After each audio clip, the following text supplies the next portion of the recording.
একঘেয়েমি চিকেন না খেয়ে চিকেনের এই রেসিপিটি একবার ট্রাই করতে পারেন। আমি এখানে জিরে নিয়ে নেব, গোটা ধনে নিয়ে নেব, দুটো কাঁচা লঙ্কা দেবো, আমি শুকনো লঙ্কা দেবো, ঝালটা নিজের মতন নেবেন, আর গোলমরিচ দিয়ে দেবো, ঝাল যেরকম খাবেন সেরকম দেবেন। এবার এটাকে বেটে নেব। এই মশলাটা বাটা হয়ে গেছে। এরপর রসুন বেটে নেব আর আদা বেটে নেব।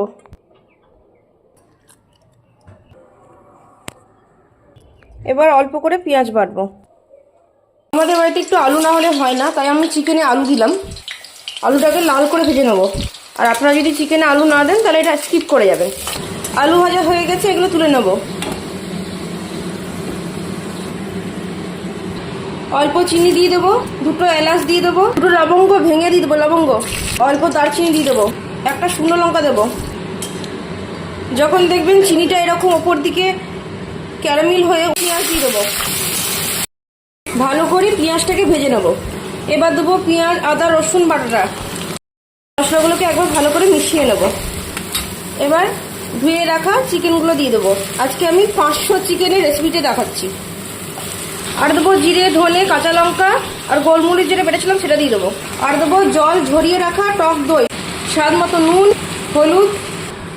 এবার ভালো করে কষিয়ে নেব। এর সঙ্গে ভেজে রাখা আলুগুলোও দিয়ে দেবো। 5 মিনিট গ্যাসের ফ্লেমটাকে একদম ফুল ফ্লেম করে দেবেন। গ্যাসের ফ্লেম একদম বাড়িয়ে দিয়ে এটা কষাবো 5 মিনিট মতো। কষিয়ে নেওয়ার পর এবার গ্যাসের ফ্লেমটাকে কমিয়ে দিয়ে ঢাকা দিয়ে যতক্ষণ না মশলা থেকে তেল ছাড়ছে ততক্ষণ কষিয়ে নেব। থেকে তেলটা একবারে ছেড়ে গেছে।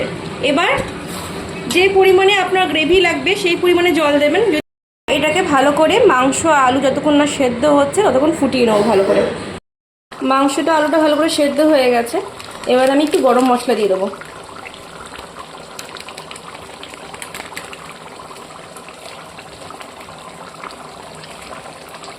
ব্যাস, এটাকে একটু ফুটিয়ে নেবো ভালো করে।